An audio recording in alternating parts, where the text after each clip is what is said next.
faire tourner l'exercice, on est au 5e ballon dans le filet. On n'a pas le droit.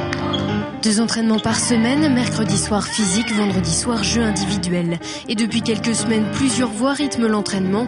En plus du coach, 2 renforts sont arrivés. L'objectif, gagner du temps, apporter plus de correctifs.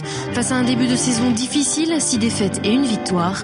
Du coup, le rythme s'intensifie. Rapidement, on se remet en place. On a plus de pression.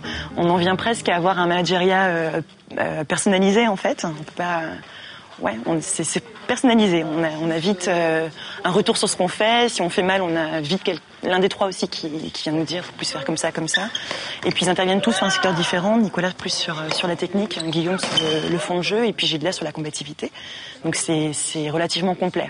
Un qui intervient sur la phase plus collective, sur le global, et un qui intervient sur justement l'erreur individuelle pour reprendre une joueuse, la sortir un petit peu de l'exercice et la corriger sur ce qui n'a pas été.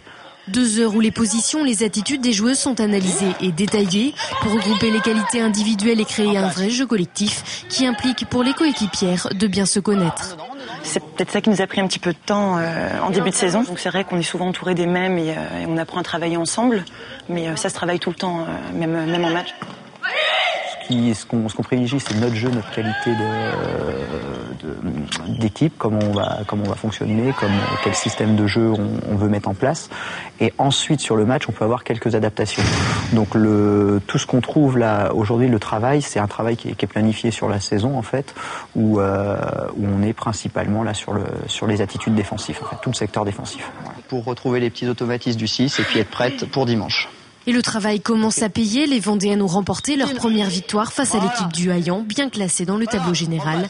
Un succès très attendu qui a fait du bien au moral. Ça s'est ressenti dans le travail les semaines suivantes où il y a beaucoup plus d'entrain, beaucoup plus de dynamisme, avec donc l'apport mis en place là, par le club de ce système à 3 entraîneurs. On a vraiment toutes les cartes en main pour faire un bon match. C'est un gros morceau qu'on affronte ce week-end, donc ça ne veut pas forcément dire qu'on va enchaîner tout de suite les victoires.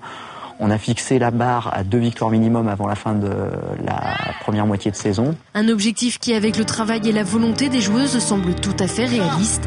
L'équipe des Langeais-Nusson a encore du pain sur la planche pour atteindre le haut du tableau. Mais le potentiel et l'envie, en tout cas, sont bien présents.